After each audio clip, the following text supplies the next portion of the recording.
And this is institution, usually educational. Um,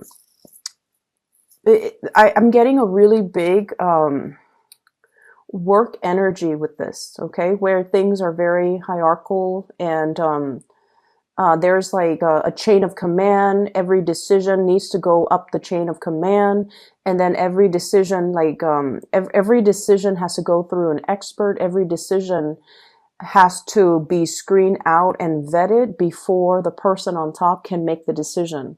When it's in the reverse position, it's almost like getting really frustrated with this bureaucratic process because everything has to be looked over by higher ups, everything has to be delayed, and just there's a lot of red tape, there's a lot of people with differing agendas, and it's slowing down the process.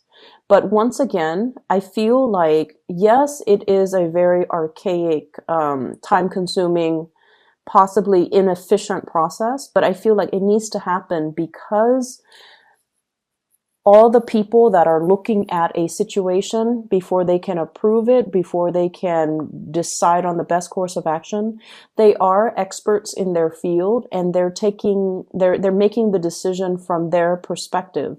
So you have to respect the process and you have to, allow for this, no matter how slow and frustrating it can feel at the time, you have to allow for the natural process to unfold. This is a card about disagreement here. We have the Five of Swords, and the Five of Swords is winner takes all.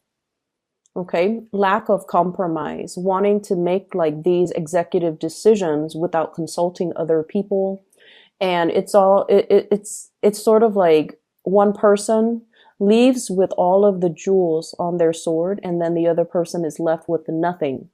So in the spirit of compromise and in the spirit of, trying to do the right thing, it is really crucial for you guys to understand that these protocols and these processes are placed or put into place because there's a need for it. So that one person doesn't make the decision only based on their self-interest and essentially screws everybody else over. So we have to kind of allow for this process to naturally unfold, allow for the checks and balances to kind of fall into place so that people don't end up in this situation, okay, where these choices are made almost like in a vacuum. And the ramifications of that would be one person commits an act of like grand theft and leaves everybody else in the cold, okay? So I feel like these processes are put into place to prevent that situation from happening. So there is a major power struggle that I'm feeling here, push and pull types of energy between one person with their own agenda and another person with things that they want to see happen. And there is a lack of compromise. There is a lack of mutual understanding. There's a lack of being able to put ourselves in somebody else's shoes so that we can understand where they're coming from. This is a conflict that I feel where two people cannot see eye to eye with one another. They essentially have the same goals. They do want to sail away from this. So like you and another person, you both, believe it or not, have the same goals, have the same understanding. This is the Ten of Pentacles, building a legacy for yourself, leaving something behind, stabilizing your financial future, having financial backing, having a financial foundation on which you can build, especially a family, a relationship, a work situation. So you both want the same things. And you both are at a point where you both can collaborate and communicate and compromise in order to reach this really exalted space. But egos are getting in the way. Egos, conflict, communication, back and forth, banter, that kind of escalates and exacerbates a conflict, okay? So there's a lot of ego issues coming into the picture that's disallowing two people from being able to build together and being able to see that, you know what, we actually have the same goals, we have the same agenda. So that's what I'm feeling here. And if this is an ongoing conflict, I feel like it is coming, it is being revisited, or it is returning into the present moment. We have here the Ten of Swords in the reverse. So this is the reemergence of something that we thought was dead and gone, and now is making a comeback. Okay, so I'm feeling greatly some secrets being coming forth, some major revelation, something being unearthed. Okay, so it's almost like it's almost like, and this is not literally speaking, this is just figuratively speaking. It's almost like digging up somebody's grave, and you know, there's a tombstone with the person's name, and everyone went to the funeral, and everyone watched the person in the casket being lowered into the ground, and you know, everyone puts on their flowers, and the groundskeeper shovels dirt onto the coffin. It's almost like unearthing, like digging up the casket, opening it up, and then realizing there's no body in there. So once again, that is a figurative, you know, like a way of explaining this. It's not literal, but I feel it's almost like something like that, a sleight of hand or a situation that everyone knew to be true. But then for this week, it's not true. Somebody kind of did a switcheroo, or somebody did like a sleight of hand trick, and then the situation is not what it seemed. All of a sudden, the situation is not what it seemed. And so you're given all of this information, and you're trying to unravel it to figure out what exactly happened. What is the motive behind that? Why would someone do that? Who would be able to pull that off? How could somebody pull, you know, the wool over my eyes like that? How could I have believed that? How could I have, you know, why didn't I know? So I'm seeing all of these questions, and I feel like it's such a dramatic week, like the events that unfold, and I feel like it happens in succession too. It's not just one major big revelation. It's sort of like events culminating, leading up to this major big revelation. So I'm a believer of signs from the universe, signs from your spirit guides. And I feel like you were hit with many different signs along the way leading towards this major revelation. So I almost feel inclined to say, like, you know, this should not come as a surprise to you. But that's what I'm feeling. It's almost like all the signs were there, little by little, moving you towards this big revelation, or preparing you for this big revelation. And I feel like maybe the signs were ignored. Maybe somebody was, it's like the red herring distracting you from other things. And in the process of being distracted, you were not able to see the signs, or you were not able to, there's a big sleight of hand energy here, where I feel like it could come from you, Geminis, or it could come from your environment, okay? But there's something here where it's almost like being so tunnel vision and so focused on some aspect of things, and we're missing the whole picture.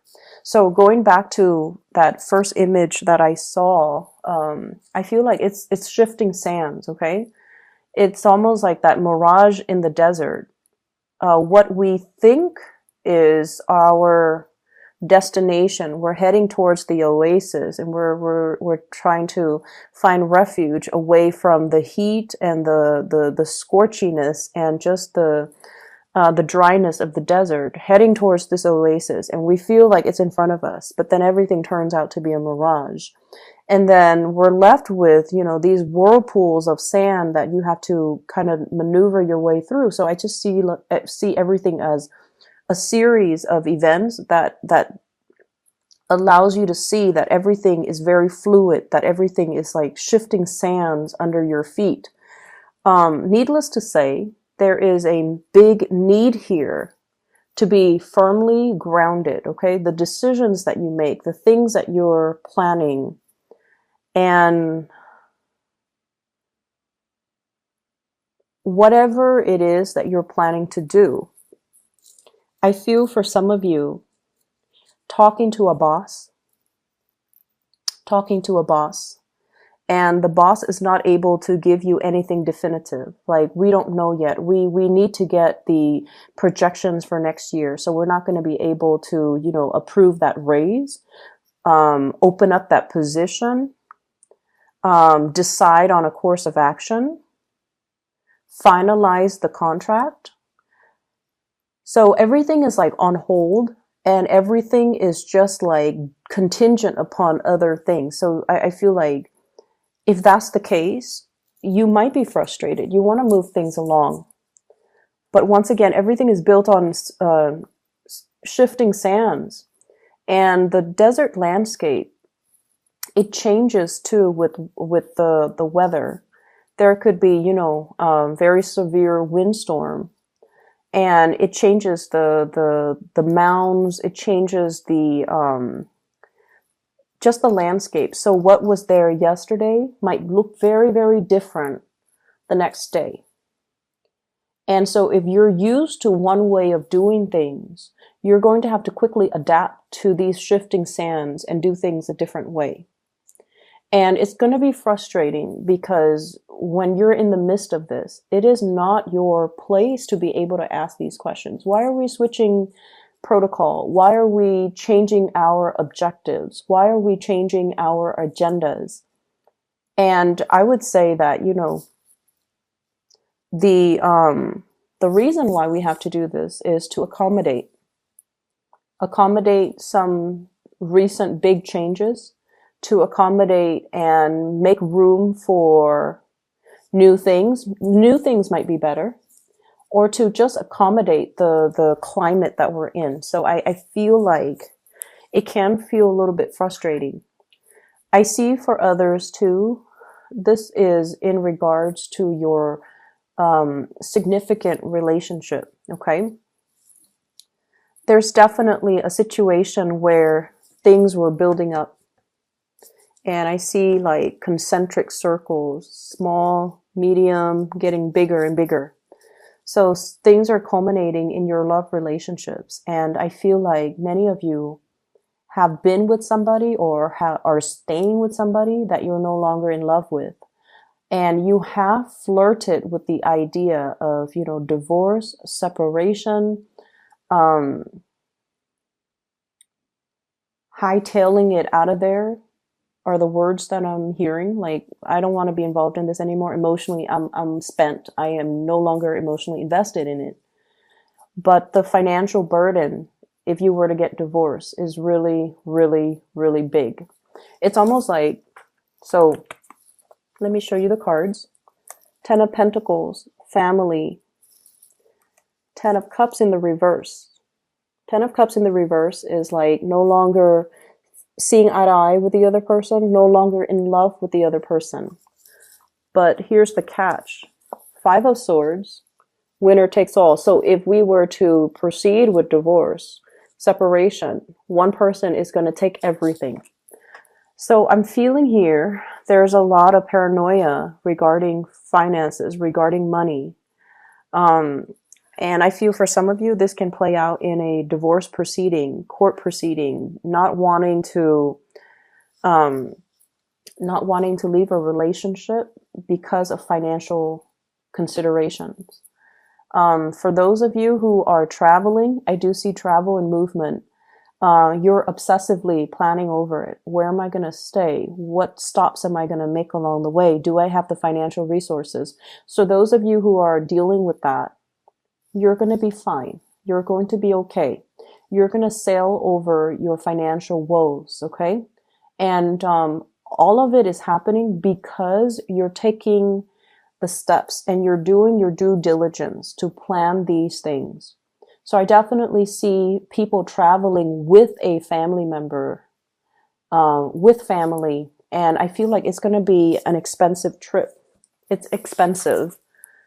but you will be okay, because I feel like, if there's a will, there's a way. The universe will intervene and help. Um, there's a certain amount of luck here too. I feel like necessary luck in order to get things off the ground. Okay, so it is a lot of it has to do with you putting in the effort and the work in order to do your due diligence, in order to do your research, in order to plan things out and lay out a blueprint for yourself.